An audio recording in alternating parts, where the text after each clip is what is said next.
Respons Larissa Chow saat Alvin Faiz minta anaknya panggil Henny Rahman dengan sebutan Bunda.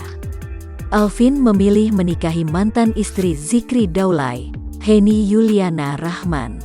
Lantas Larissa Chow mengaku sempat bertemu dengan mantan suami bersama istri barunya. Ia menilai Alvin Faiz dan Henny Rahman adalah pasangan yang serasi. Kemudian, ternyata Alvin Faiz juga sudah memperkenalkan Henny Rahman pada putranya dari Larissa Chow.